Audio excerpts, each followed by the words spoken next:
최근 이제 여당 의원들을 만나신 우리당 의원들 몇 분하고 의견도 들어보니까 한 4에서 5명 정도의 추가적인 찬성 의견을 내겠다라는 분들이 확인되고 있는 것 같습니다. 그리고 또 하나 감지되는 것은 약간 새로운 흐름 같은 게 좀 느껴진다. 국민의힘 안에서도 이 법안을 통과시켜야만 국민의힘이 국민들로부터 신뢰를 받을 수 있다. 이재명 대표는 네. 경로하는 일이 별로 없나요? 약간 그럴 거라고 생각하고 상당히 쫄아서 이제, 시작했다. 예, 긴장하고 돈키호테적이고 밀고 나갈 것 같고 예. 독선적일 것 같고 이런 이미지가 강한데 네. 실제 어떤 의제나 논의하는 과정을 놓고 보면 굉장히 소통지향적이에요. 그리고 한 번에 결정하는 경우가 별로 없고 그리고 논의하는 과정에서 꼭 상대방한테 질문을 많이 합니다. 네. 그래서 본인이 얘기를 많이 하기보다는 상대방의 이야기를 많이 듣고 네. 다양한 의견들 쭉 들으면서 그 본인이 그걸 판단하려고 하는 네. 그런 습관이 있더라고요. 저도 그거 보면서 많이 배우거든요. 수사에서 구속시키는 사람을 가까이 데려다 쓰면 네. 본인 좀 품이 넓어 보이는 사람이잖아요. 수사 다른 그분이 과정, 아주 뭐 그리고, 능력이 있고 탁월하신 분이면 모르겠는데 그렇게 평가하는 것도 굉장히 좀 웃기고. 네, 이번 시간에는요. 이재명 대표를 저희가 모시려고 했으나 그분이 워낙 바쁘시고 또 모든 곳에 존재하실 수 없는 분이라 이분을 모셨습니다. 거의 뭐 이재명 대표의 마음을 이재명 대표보다 더 잘 읽고 있는 분이라고 볼 수 네, 네. 있겠죠. 복심이라고 생각하면 될 것 같아요. 네, 더불어민주당 천준호 의원님 모십니다. 어서 오십시오. 네, 천준호입니다. 반갑습니다. 네, 반갑습니다. 네. 그런 소개는 처음 받아봅니다. 아, 그렇습니까? 네. 자, 그리고 함께해 주실 우리 최윤경 기자님. 네, 안녕하십니까? 네, 이상민 크리에이터. 예, 우리 현우님 저희 연임 할까요? 벌써 얼굴이 빵긋빵긋. 당황스럽습니다.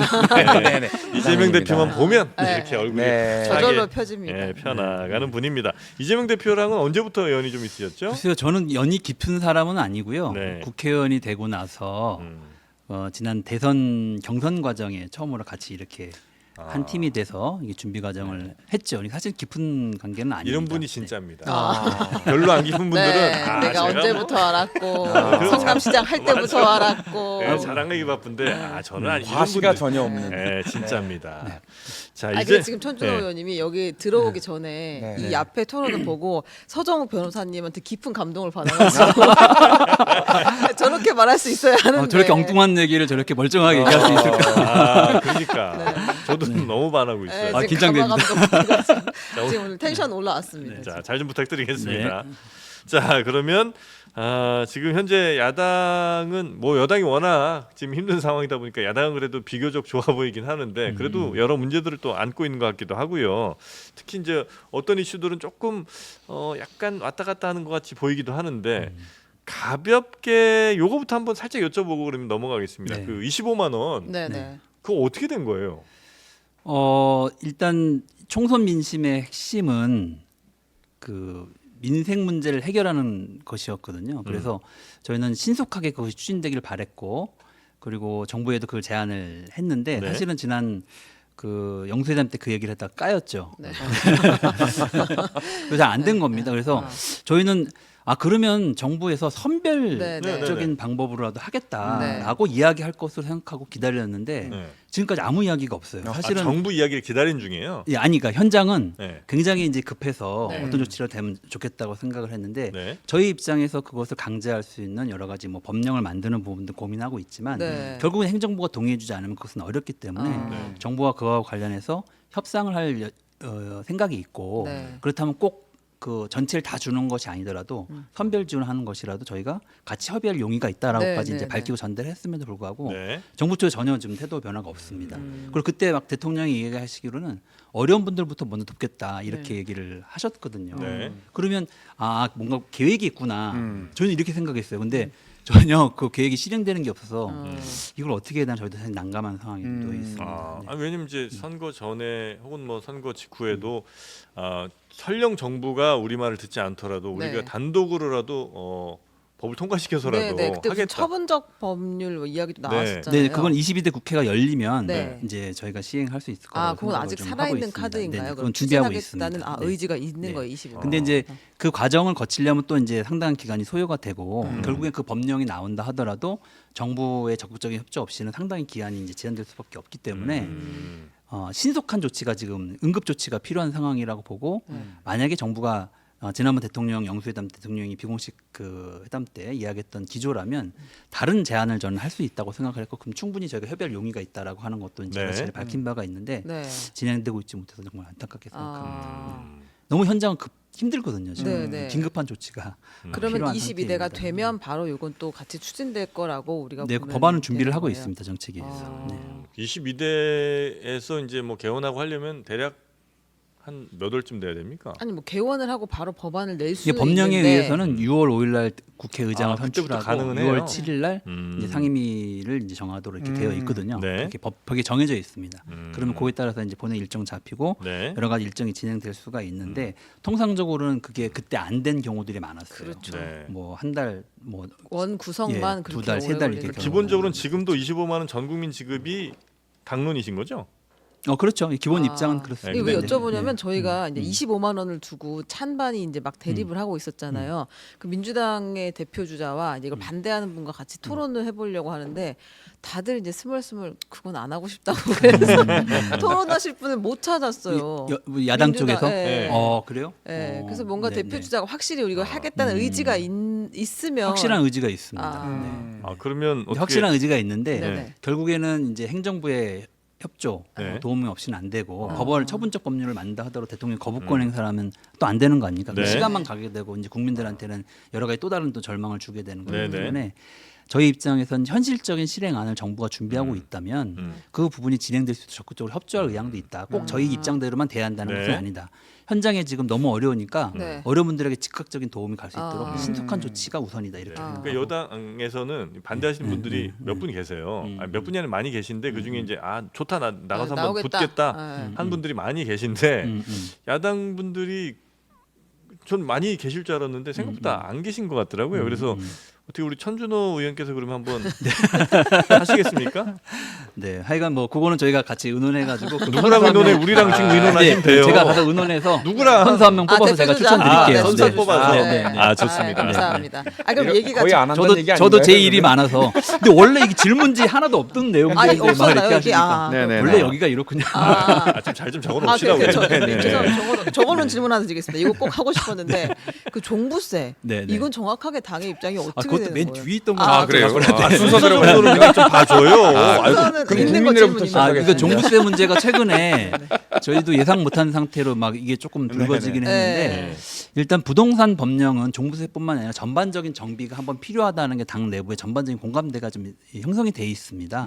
그래서 이제 정비가 그것을- 필요하다. 네네네. 그래서 좀 체계적으로 좀 어떻게 좀 할지는 중장기적인 계획을 마련하기 위해서 연구가 좀 필요하다. 그걸 통해서 마련하자. 뭐 이런 정도 공감대는 있는데 다만 이제 그게 지금 이야기될 것이냐와 네. 관련해서는 지난 총선 민심이 사실은 민생을 회복하라는 게 첫 네. 번째였고 두 번째로는 국정 기조를 좀 전환시켜라라고 하는 부분들이었기 때문에 네. 그런 과제들을 수행하는 게 우선돼야 된다. 지금 이제 종부세라든지 뭐 이런 부동산 세제 개편의 필요성에 대한 공감대에도 불구하고 네. 지금 네. 그것이 논의를 단계는 아니다라고 이게 하는 게 우선순위가 내부의 있는 건 그렇죠. 아니다. 예, 공감대입니다. 근데 이제 박찬대 원내대표가 이 얘기를 먼저 꺼냈고 그다음에 고민정 최고위원이 꺼냈고 이제 이거는 그 상임위에 있는 그냥 의원들이 얘기하는 거랑 아마도 또 이제 다르잖아요.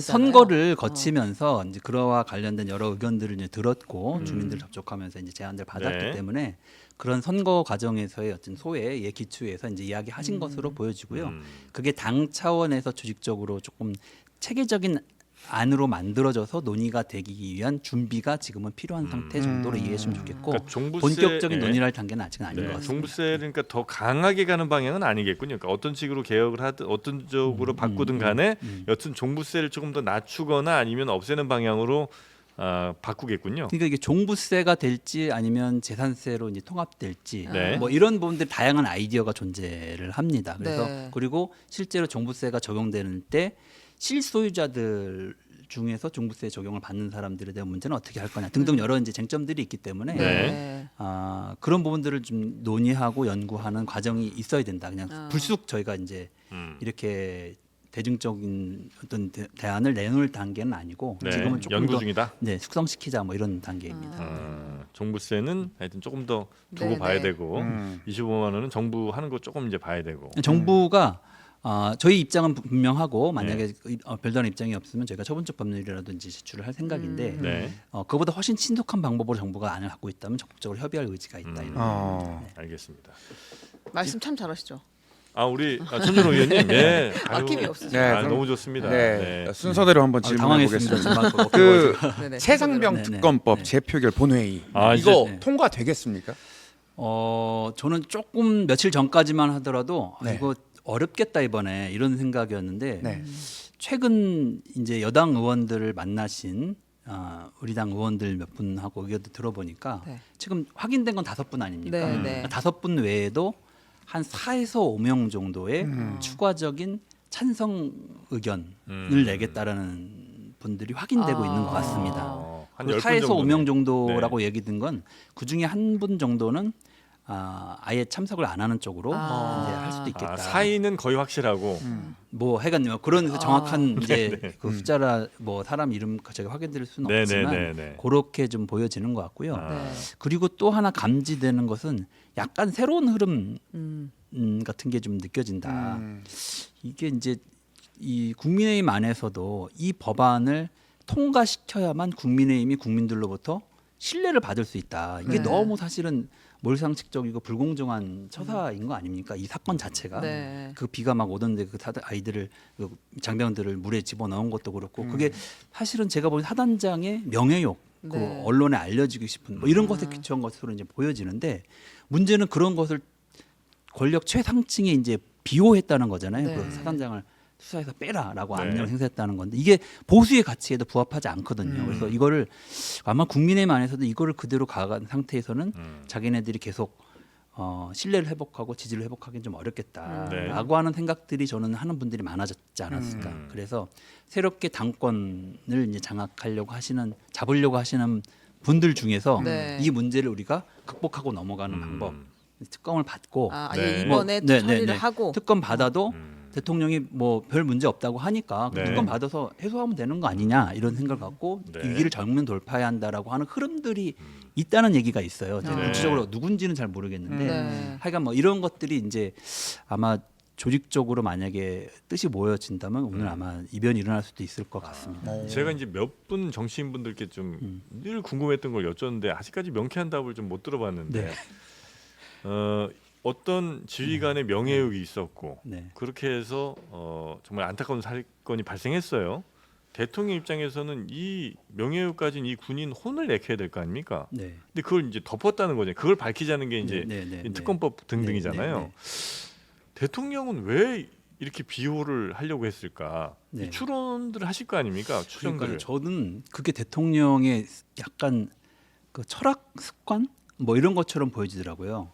이런 일로 사단장을 처벌하면 대한민국에 누가 사단장을 하겠냐 이런 얘기 사실 네. 어디서 많이 들어본 것 있다고 같지 하죠. 않습니까? 네, 그죠. 예전에 이태원 참사 때 네네네. 똑같이 엄청나게 많은 젊은이들이 그 길거리를 가다가 이렇게 사망했는데 네. 그 사건을 보고 대통령이 아무도 그 책임이 있는 고위 공직자들을 사실은 문책하지 않았어요. 네. 그런 일을 다 문책할 수 없다고 본 거죠. 저는 그런 생각이 깔려 있다고 봅니다. 법적인 문제가 딱 드러나지 않았다면 네. 네. 도덕적인 책임 그리고 이런 것들을 묻지 않는 그리고 그런 걸 묻기 시작하면 누가 조직을 지휘하고 책임져 나가냐라고 하는 생각이 있었던 게 아닌가라고 네. 하는 생각이 한편에 들고 근데 또 다른 추론도 있더라고요.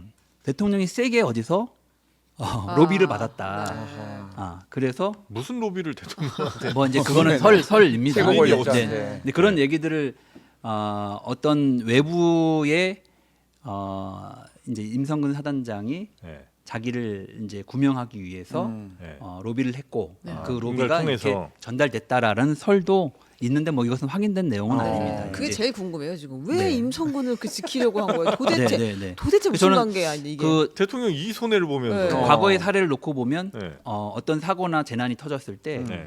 어쨌든 상식적으로 최고 책임자, 네. 정무적 책임자들에게 책임을 물어서 그렇게 해야만 이후에 또 다른 재난이 발생되지 않도록 더 조심하게 되고 엄격하게 하게 되거든요. 예전에 이제 그 관선시장 시절에 서울시장 시절에 서울시장이 수시로 목이 날아갔어요. 어허. 사고만 터지면 서울시장을 잘랐거든요. 이제 그게 이게 딱 되니까 서울시 공무원들이 안전이 최우선이 된 겁니다. 그래서 예를 들면 민선시장이 들어오기 시작할 때도 서울시 공무원들은 안전 문제를 최우선으로 이제 그런 문화가 조직 문화가 형성이 쭉 됐는데 지금 이 정부에 와서는 지난번에 세월호 이태원 참사 이후에 정부의 대응 태도를 보면서 고위공직자들이 어떤 일이 벌어져도 내가 법적 책임만 없으면 내가 처벌받지 않는다, 물러나지 않는다라고 하는 공식이 만들어졌다고 봅니다. 그래서 상당히 위험 가능성이 높아졌다. 그리고 공직자들이 적극적으로 재난에 대비하려고는 능동적 자세에서 떨어졌을 것이다. 이렇게 생각을 하는데 네. 그런 모습이 이번에도 그대로 이제 반영된 측면이 있다라고 생각을 합니다. 근데 네. 이제 그거 말고 또 다른 네. 의혹이 있다는 것도 같이 제가 말씀. 네, 기본적으로는 대통령의 철학이 아마 그럴 거라고 생각하지만 네, 그건 있을 수 없는 거죠. 네. 그런 식으로 하면 국민이 어떻게 안전 네. 기대하고 일설에 이제 있습니다. 다른 이야기도 있지만 뭐 그거를 네, 네. 팩트로 생각한 것까지는 아니다. 네, 이 정도. 네, 네. 네. 혹시- 그건 이제 수사를 통해서 확인해야 될 부분이겠죠. 네. 네. 혹시 정호성 그 비서관 채용은 취재가 되신 게 있을까요? 글쎄 저는 정말 그 아무리 생각해봐도 이해가 안 되거든요. 네. 대통령께서 굉장히 그 뭐랄까 조금 고상한 취미가 있으신가? 아니 이해가 그렇게 안 되십니까? 자기가 수사한 저는 잘 사람, 되는데.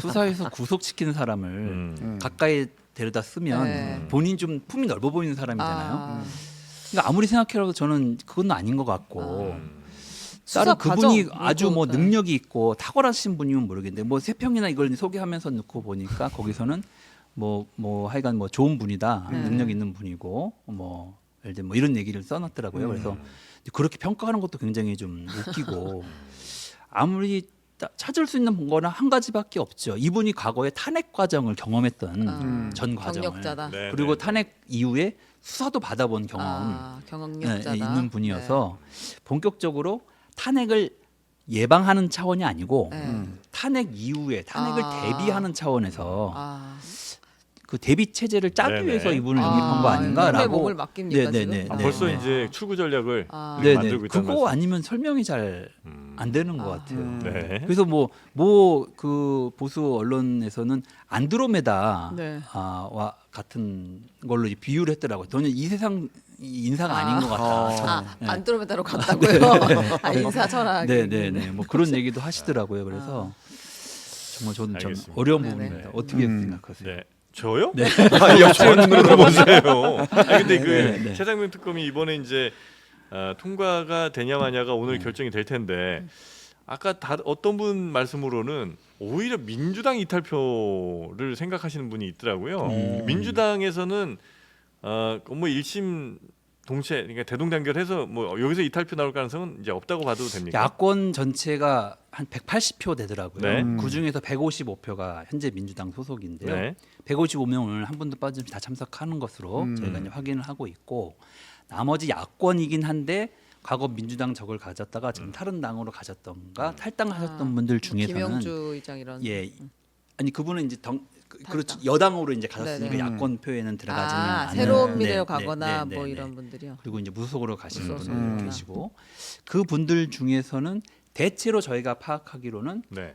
이번에 찬성하실 거고. 제2표결에서 이제 찬성을 하실 것으로 보이는데 민주당 내에서는 한두 분 정도 잘 이렇게 입장이 확인이 안 되는 분들이 계셔서 민주당이에요? 아니 민주당 말고 민주당 외에 민주당으로 야권에 나가. 야권이긴 한데 무소속으로 계시거나 이제 다른 당으로 가신 분들 네. 그분들 정도가 이제 조금 이제 걱정이 되긴 하는데 그래도 워낙 이 사안이 국민들 모두가 공감하고 분노하시는 사안이어서 만에 하나 민주당 내에서 이탈표가 나오는 게 만약 체크가 네. 되면 네. 대단히 그거는 근데 그럴 일은 없을 그럴 일 것 없다고 같습니다. 보면 되겠습니까? 네, 네. 알겠습니다. 오히려 이제 국민의힘 안에서 얼마나 이탈표가 네, 네, 나오는지를 좀 네. 봐주시면 좋을 것 이번 같고요. 특검 관련해서 네. 키워드 중에 하나가 사실은 경로 아니겠습니까? 근데 네, 이제 네. 성일종 국민의힘 의원이 아니 경로가 죄냐?라고 발언을 했어요. 이 부분은 또 어떻게 평가하십니까? 아마 이제 그 얘기 듣고 국민들이 많이 경로하셨을 것 같습니다. 네. 정말 어처구니 없는 얘기죠. 처음에 경로 안 했다면서요. 이제 경로를 인정했다는 게 저는 정말 사람들을 경로시킬 일이고 처음부터 경로했다는 것을 알고 있었다는 얘기 아닙니까? 그래서 이런 일로 사단장 자르면 되면 누가 사단장 하냐라고 하면서 격노했다라고 하는 게 사실은 정설로 이제 확인이 되는 그런 과정인데요. 사실은 수사 외압의 출발점이 그 격노로부터 시작된 거거든요. 최고 권력자인 대통령이 격노하면 그것을 바라보고 있는 많은 사람들은 그에 따라서 주눅이 들 수밖에 없고 알아서 길 수밖에 없습니다. 네. 물론 이게 알아서 기어서 수사 외압을 행사한 것인지 아니면 대통령이 그와 관련된 어떤 지시를 했는지는 수사를 통해서 밝혀야 될 부분이죠. 네. 만약에 그분을 대통령이 정말 잘못이 없다고 하면 그러면 특검 받아서 수사하시면 될 거 아닙니까? 네. 뭐가 걱정입니까? 예전에 대통령이 그랬잖아요. 특검을 거부하는 자가 범인이다. 아. 뭐 지금 거부하신 게 본인이 거부인이라는 걸 자인하시는 게 아니냐 이런 생각이 들고 그리고 그렇게 얘기하시면 저는 안 된다. 국민들을 우롱하시는 네, 거고. 네. 네. 이재명 범인, 대표는 네, 격노하는 일이 별로 없나요? 그러니까 바깥에서 이재명 대표를 보시는 것보다 네. 저도 처음에 약간 그럴 거라고 생각하고 상당히 쫄아서 이제 시작했네. 긴장하고 왜 날 비서실장 시켜가지고 네, 긴장하고 이렇게 쭉 봤거든요. 네, 근데 생각보다 전혀 약간 그러니까 뭐랄까요 좀 욱하진 않으신다는 거예요. 돈키호테적이고 막 밀고 나갈 것 같고 에. 독선적일 것 같고 이런 이미지가 강한데 네. 실제 어떤 의제나 논의하는 과정을 놓고 보면 굉장히 소통지향적이에요. 그리고 한 번에 결정하는 경우가 별로 없고 두 번, 세 번의 수기 과정을 거칩니다. 그리고 논의하는 과정에서 꼭 상대방한테 질문을 많이 합니다. 네. 그래서 본인이 얘기를 많이 하기보다는 상대방의 이야기를 많이 듣고 네. 다양한 의견들 쭉 들으면서 그 본인이 그걸 판단하려고 네. 하는 그런 습관이 있더라고요. 저도 그거 보면서 많이 배우거든요. 근데 요번에 이제 제가 영수회담 다녀왔지 않습니까? 네. 네, 거기서 이제 공개 이제 모두 발언 끝나고 비공개 회담을 했는데 네. 야당 대표의 이야기를 충분히 듣겠다고 대통령이 사전에 예고까지 한 그런 회담이었는데 전체 발언 시간의 80%를 대통령께서 말씀을 하셨거든요. 네, 네. 계산 그때 그 비서실장님 하신 거잖아요. 그래서 85대 15 정도 된 것 같다라는 발언이 여기서 나온 이야기인데. 네, 네, 제가 첫 말씀을 시작하셨는데 딱 보니까 한 20분 넘게 이야기를 하시더라고요. 그래서 그때부터 제가 래퍼야, 실제로 래퍼. 시간을 이렇게 확인을 하기 시작했는데 마침표가 안 찍히는 거예요. 핸드폰을 갖고 들어갈 수가 없으니까 벽시계가 있더라고요. 네. 벽시계를 보면서 이제 체크를 했는데 나중에 이제 뭐 그거하고 실제로 제가 쭉 메모를 쭉 했지 않겠습니까? 네, 네, 네. 그래가지고 이 메모한 내용까지 쭉 체크를 해보니까 아니 뭐 이 정도면 사생팬 아닙니까? 이거 뭐 시간을 다 계산해가지고 네, 하여간 대략 80% 정도 대통령께서 이야기를 이제 하셨고 이제 그랬더니 대통령실에서는 아니다 70%다 이렇게 7대 3 정도였다. 네네 이렇게 얘기하실 정도로 제가 이제 그 대목을 보면서 어떤 생각이 들었냐면 예. 굉장히 걱정이 되더라고요. 이게 대통령실은 국가의 중요한 정보와 이런 것들이 시스템적으로 통합되는 곳이거든요.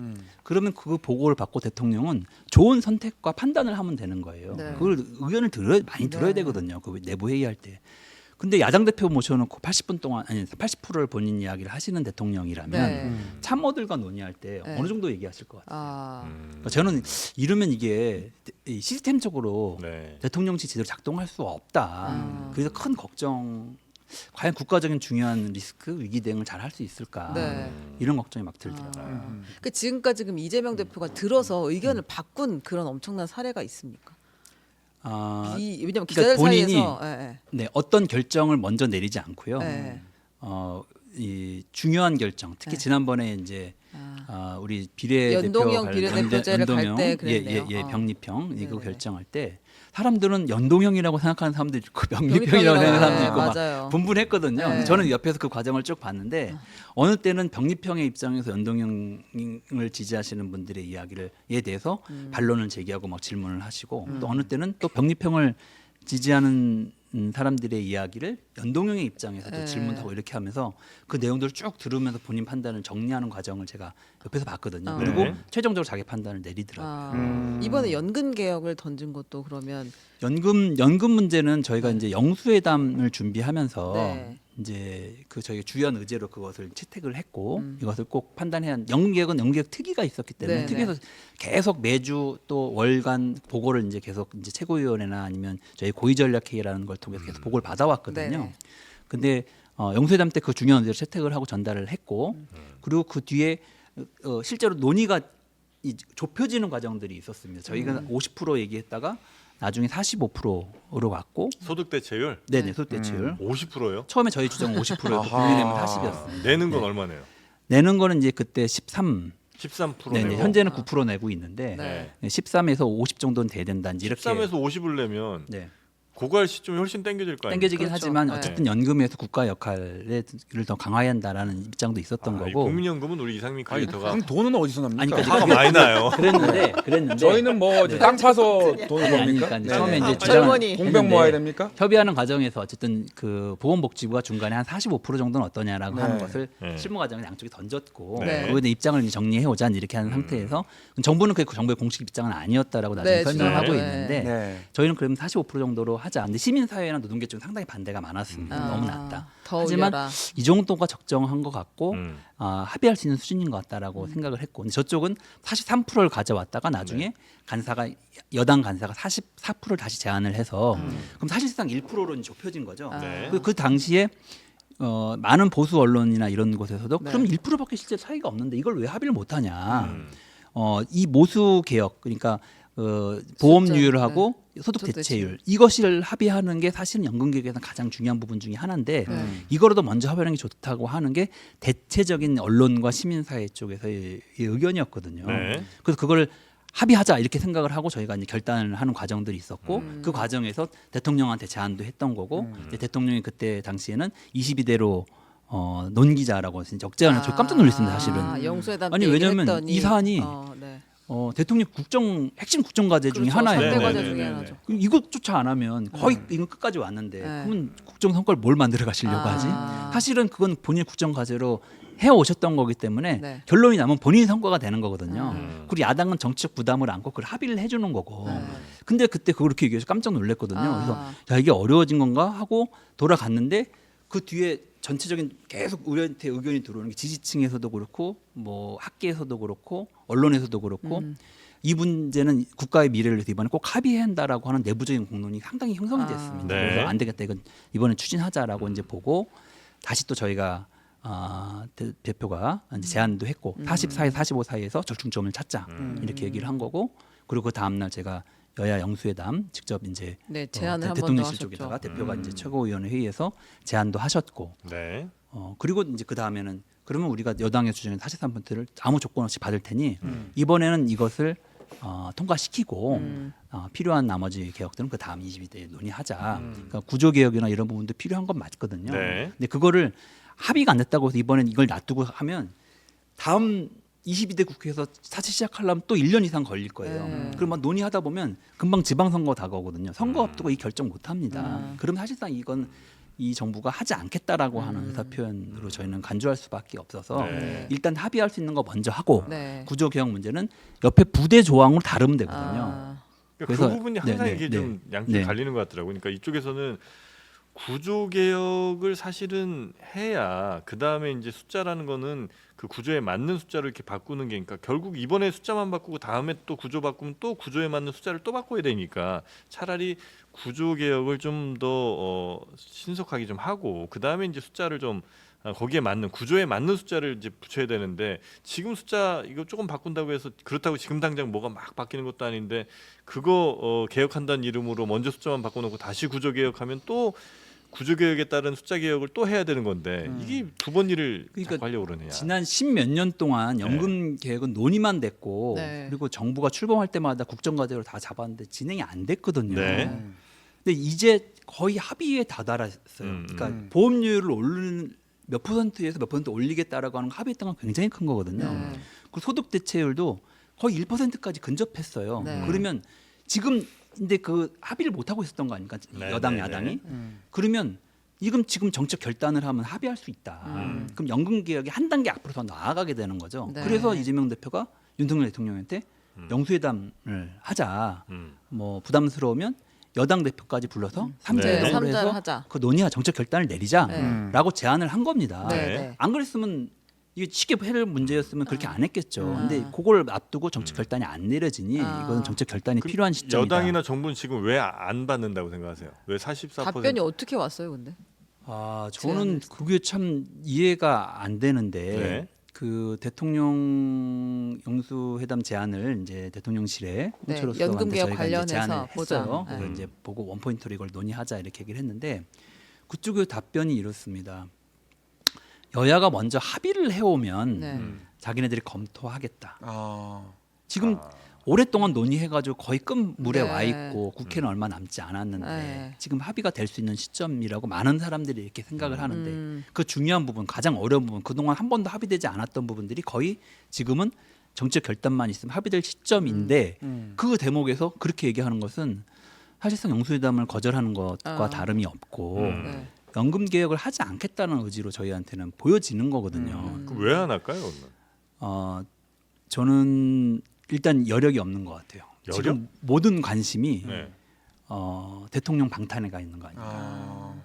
아니 그 대통령 네, 방탄에 가 시장변 있더라도 특검에 어떻게 예. 대응할 것인가에 초점이 맞춰져 있고요. 네. 그런 문제를 본인들이 판단하고 결단할 수 있는 네. 여력이 없는 거 아닌가 이런 생각이 한편에서 그 여력이 예, 없더라도 듭니다. 국민연금 해서 이렇게 만 개혁에 그리고 하나 성공했다. 하나 더 있다면 야당이 이 문제에서 적극적으로 나오는 것에 대해서 예. 약간 기분이 나쁜 거 아닌가. 공을 빼앗겼다 이렇게 생각하는 공을 건가요? 빼앗겼다. 아 그래요? 이렇게 생각하는 거 아닌가 생각이 들거든요. 근데 저는 전혀 그렇게 생각하지 않거든요. 네네네.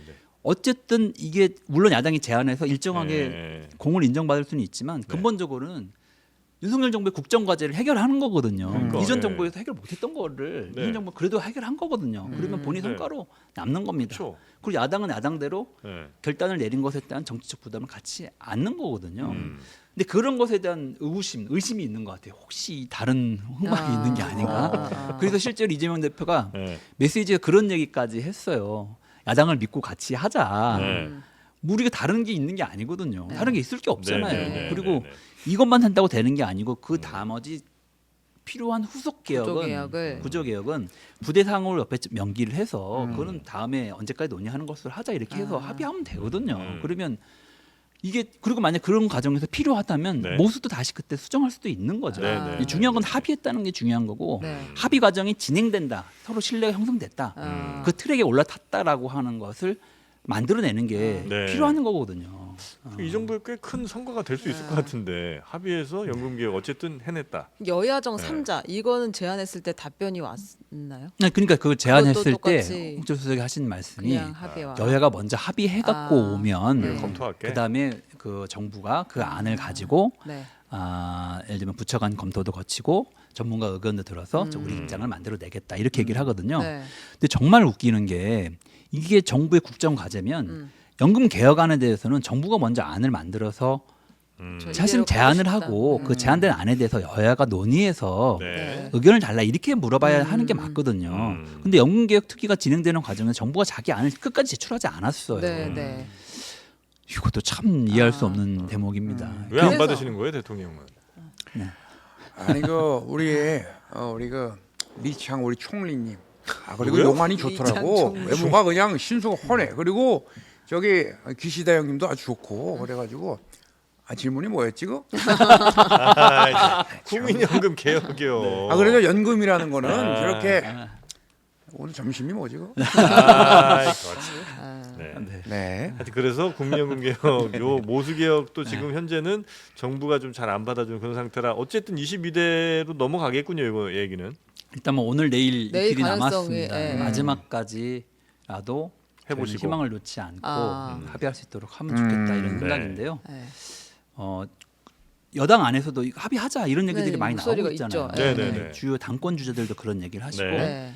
그리고 뭐 전문가라고 하는 분들 여당 내에 그런 얘기 하시니까 그분들이 보기에도 이거는 상당히 큰 진전이거든요. 뭐 배우의 정치적 의도가 어떻게 있던 간에 중요한 부분은 합의가 되고 지난 수십 년간 결정하지 못했던 부분들을 합의한 거기 때문에 이 단계를 넘어가야 됩니다. 그 시간이 끌면 끌릴수록 연금 재정이 어려워져요. 네. 네. 그래서 하여간 가능성이 남아 있다. 내일 뭐 원포인트 본회의를 열어서 끝까지 노력한다라게 하는 게 저희 김진표 의장도 굉장히 의지가 좀 강한 것 같긴 하던데. 그 만약 네. 합의만 해온다면 네. 김진표 의장이 내일 본회의를 한 번 더 열 수도 있다. 네. 입장입니다. 알겠습니다. 중요한 것도 여쭤봐야 되는데. 네. 네요. 아니 다음 네, 질문 네. 가시죠. 네. 민주당. 네. 민주당의 당 얘기를 좀 여쭤보려고. 네, 네. 예, 이거 아마 시간이 거의 요게 마지막 질문이 될 것 같은데 네. 네, 네. 당원권 강화가 지금 민주당의 약간 큰 화두죠. 예, 방향인 것 같고 화두인 것 같습니다. 음. 요 방향은 맞다고 보시고요. 네, 네, 네. 당원권이 지금보다 훨씬 더 강화돼야 된다. 네. 어느 쪽으로 강화돼야 되는 거예요? 제가 예전에 시민운동을 했던 경험이 있었는데요. 제 경험 한 말씀을 좀 드리면 2008년에 광우병 쇠고기와 네. 관련해서 촛불 네. 이 시민들이 이제 촛불 집회를 열기 시작했습니다. 5월 2일이었던가요? 첫 촛불 집회가 청계광장에서 열렸는데 만여 명이 모인 거예요. 네. 근데 그때 그 뒤쪽에 그 당시에 이름만 얘기가 말만한 시민단체들의 주요 임원들이 그걸 쭉 보면서 굉장히 당황해하고 있었어요. 아. 시민단체들이 전혀 개입하지 않았는데 네. 그 커뮤니티를 중심으로 해서 아. 자발적으로 시민들이 네네. 조직해서 그 집회를 만들어낸 겁니다. 근데 만여 명 가까이 모인 거예요. 네. 이게 무슨 현상이지? 라고 하고 그것을 굉장히 당혹스럽게 이제 바라보았던 장면이 있는데 네. 그때 이미 시민들은 시민 단체에 의존하지 않고 스스로 조직화해서 참여하는 흐름이 만들어졌던 네네. 거예요. 네. 그때 시민운동이 그 시민들과 함께 그 에너지를 흡수할 수 있는 자기 변신과 노력을 했다라면 시민운동이 지금 과거보다 상당히 많이 쇠락한 상태인데 그렇게까지 되진 않았지 않았을까 이런 생각을 하게 됩니다. 아. 근데 그 시민들이 그 이후에 정당으로 저는 많이 참여했다고 봅니다. 당원이 되었다. 네네. 그리고 그 세상을 변화시키려고 하는 에너지를 네. 정당을 통해서 실현해 나가려고 하는 흐름이 만들어졌고 네. 그 사람들이 지금 정당에 특히 더불어민주당의 당원으로 지금 많이 되어 있다. 네. 더불어민주당 당원이 한 200, 한 번이라도 50만? 당비를 냈던 네. 사람이 250만이다. 네, 정도 되고 현재 권리당원 그러니까 당비를 꾸준히 내시는 분들이 한 120만에서 130만 정도 되는. 네. 그래서 전 세계적으로 보더라도 인구 대비 이렇게 많은 당원을 보유하고 있는 정당이 없거든요. 네, 네, 네. 상당히 이것은 세계적인 현상이고 이런 경험을 하고 있는 정당이 세계사적으로도 사실은 없습니다. 네. 가장 최첨단의 지금 고민을 하고 있는 건데요. 네.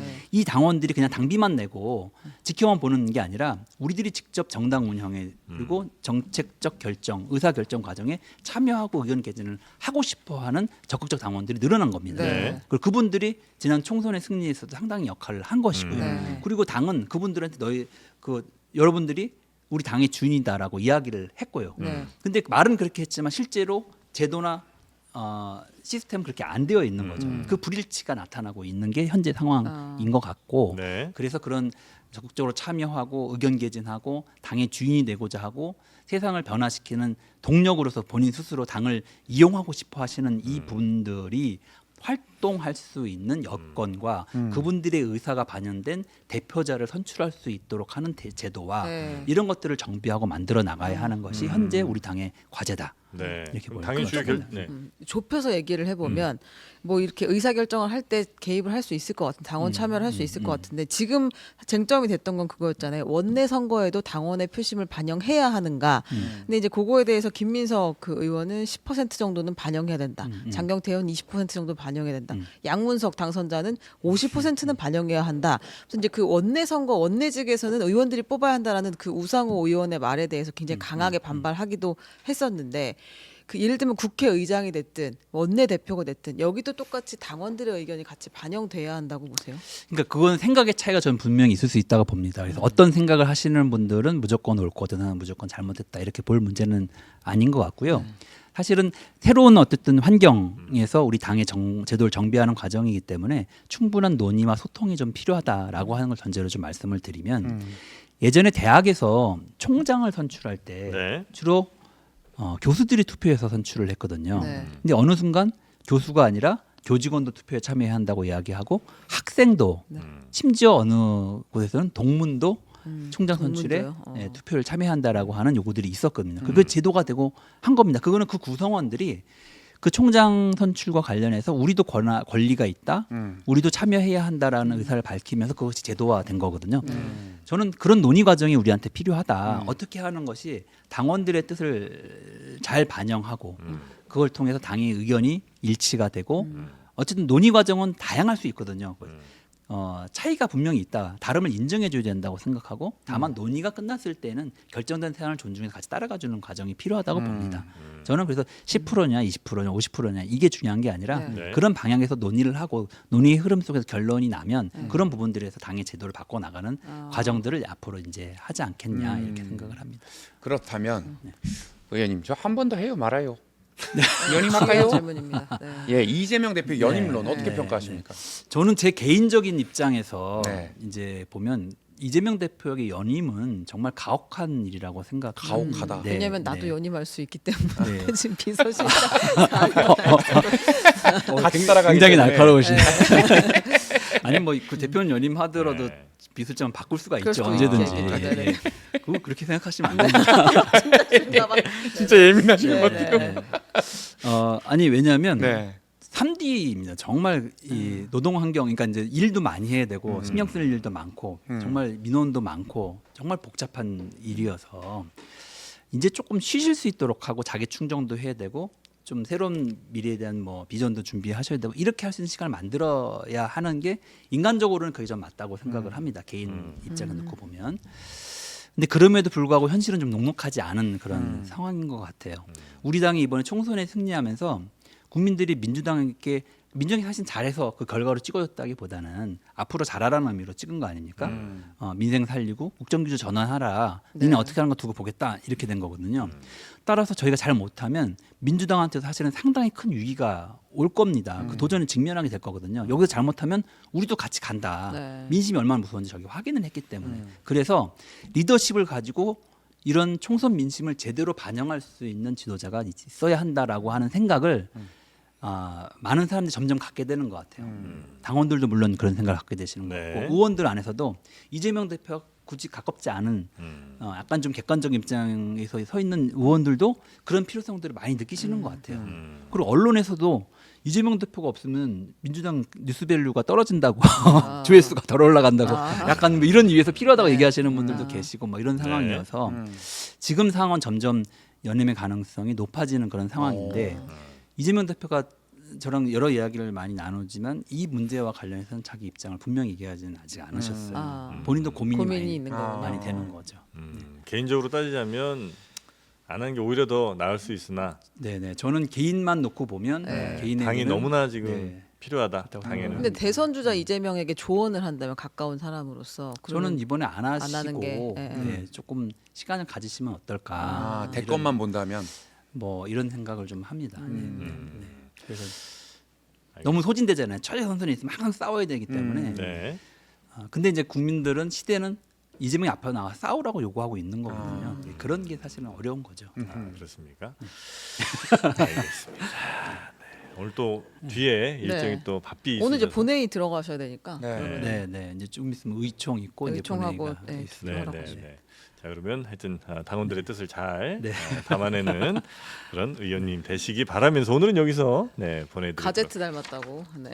제가 댓글에 가제트. 그 무슨 컴퓨터 형사 행사- 가제트. 네, 팔 나오는 가제트. 거. 대한성성 나왔다. 네. 그걸 어떻게 알아? 94년생이? 나와라 가제트 뭐가 아닙니까? 모르는 게 없네. 네.